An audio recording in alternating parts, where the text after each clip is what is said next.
ऐसा हो सकता था। नबी ने हमें अंदाजा बताया कि थोमा ने बोला, पतरस कितना दिन बैठेंगे? 4-5 दिन तो ऐसे हो गया है। पतरस ने बोला, उसने ठहरने के लिए बोला, ठहरेंगे। बोले कितना दिन ठहरना है? जब तक सामर्थ्य नहीं मिलेगा तब तक ठहरना है। नहीं, पहले हम तो दुष्ट आत्मा पहले भी निकाले थे यीशु मसीह के साथ रहने के टाइम। प्रभु ने बोला वो तभी साथ में था, अभी वो हमारे अंदर आएगा तभी हम बाहर जाएंगे। बोला हालेलुया। पहले भी हम बीमार को अच्छा कर रहे, हम अभी चलते ना, इतने दिन हो गए, 8 दिन हो गए, अभी भी रुके। अब कितना दिन? जब तक ऊपर से सामर्थ्य नहीं आता तब तक ठहरे रहो। बोला हालेलुया। इधर की बात अलग है। इधर पास्टर साहब, पिताजी चला गया, बेटा तुरंत पुलपिट में खड़ा हो जाता है। नहीं, ठहरे रहने के लिए प्रभु ने बोला है। किसके लिए बोला?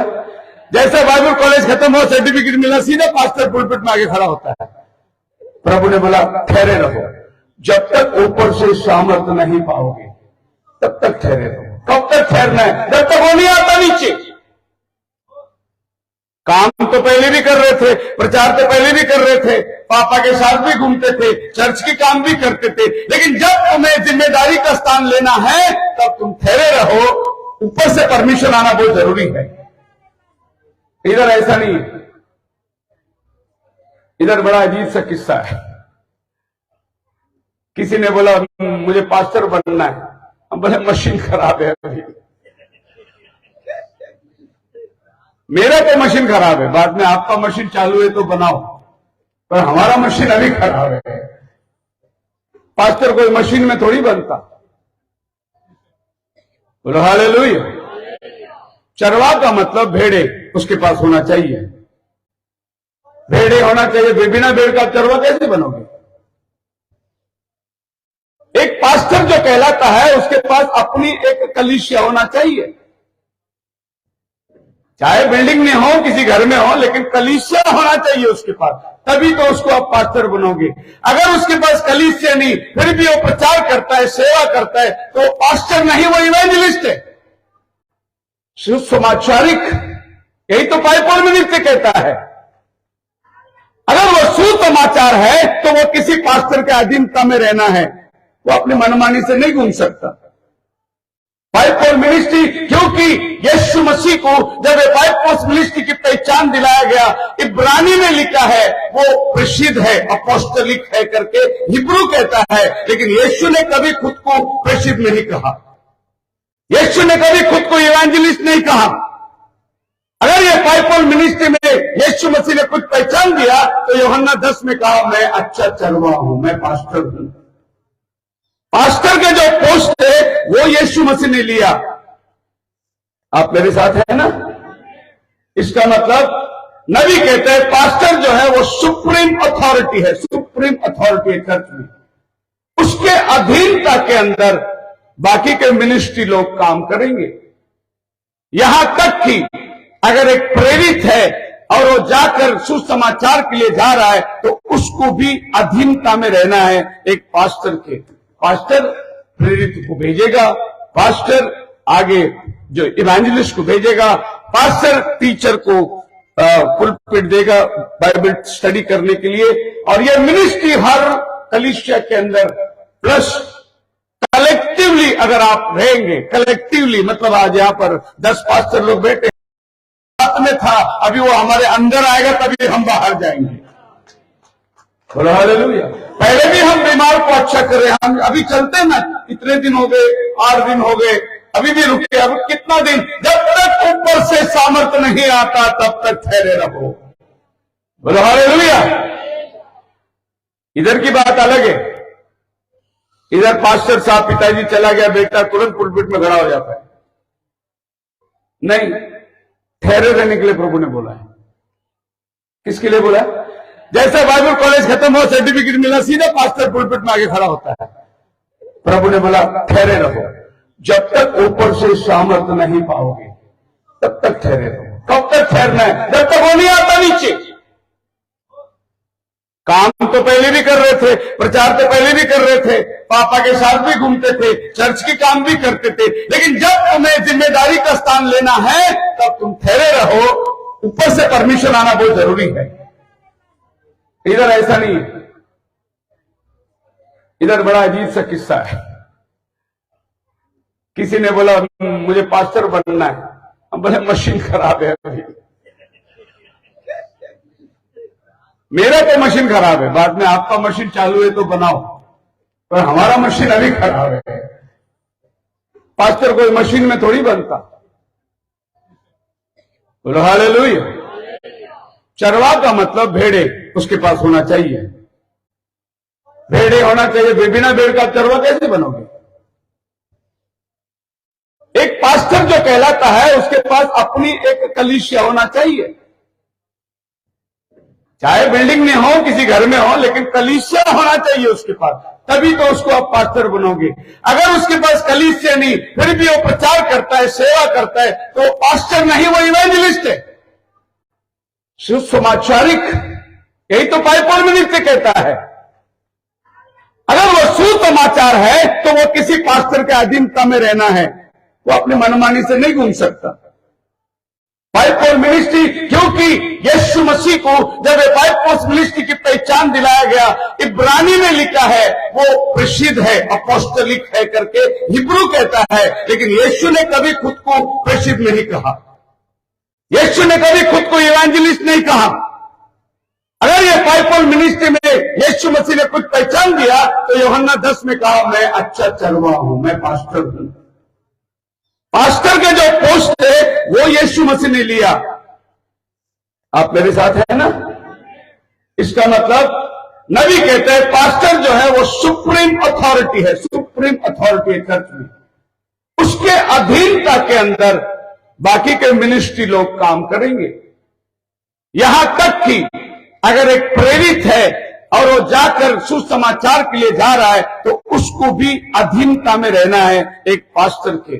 पास्टर प्रेरित को भेजेगा, पास्टर आगे जो इवेंजलिस्ट को भेजेगा, पास्टर टीचर को पुलपिट देगा बाइबल स्टडी करने के लिए, और ये मिनिस्ट्री हर कलीसिया के अंदर प्लस कलेक्टिवली अगर आप रहेंगे, कलेक्टिवली मतलब आज यहां पर 10 पास्टर लोग बैठे हैं, प्रभु किसी को टीचर का वरदान दिया होगा, किसी को प्रोफेसी का वरदान दिया होगा, तो अगर हम लोग एक स्थान पे हैं तो ऐसा भी वरदान को हम इस्तेमाल कर सकते हैं। पास्टर जी आप आइए हमारे चर्च में, टीचर बाइबल स्टडी दीजिए, टीचर का काम करिए।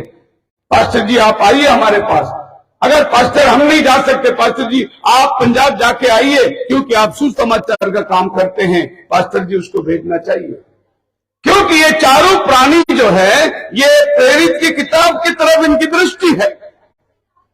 हमने खाली चारों प्राणी जो है 4 घोड़े का सामना करके प्रचार करके छोड़ दिए। उन्होंने घोड़े का सामना तो किया ही किया, लेकिन उन्होंने कलीसिया की रखवाली करी, सिंहासन की रखवाली करी। सिंहासन को ने प्रेरितों के काम जो उदाहरण दिया गया है उसी के अनुसार सब कुछ प्रभु ने हमें दिया है। वचन में हर चीज आप पा सकते हैं, और नबी ने कोई भी ऐसी चीज नहीं बताई जो वचन के बाहर है। उसने जो भी बताया वो वचन से ही बताया। आप मेरे साथ हैं? मैं ऐसा सुना कभी किसी ने बोल दिया था एक मीटिंग में, अगर मैं यहां नबी की किताब रखूं और यहां बाइबल रखूं तुम किसको चुनोगी? तो लोग जवाब नहीं दे रहे थे, क्योंकि पहले यह देखना है कि पास्टर किसको चुनेगा।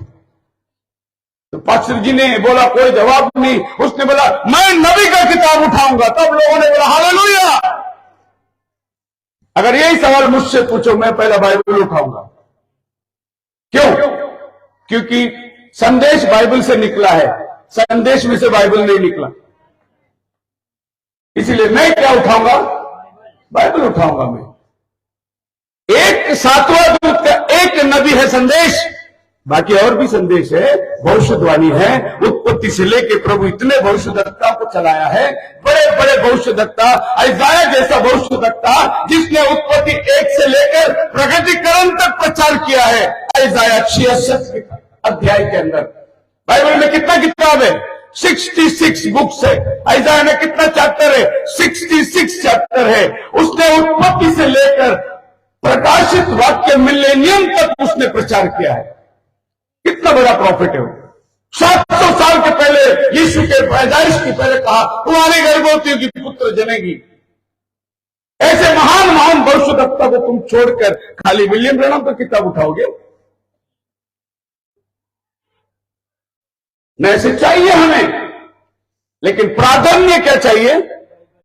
बाइबल चाहिए। मैं मैसेज के बारे में बात जरूर करता हूं, लेकिन पुलपिट में मेरे पास बाइबल है।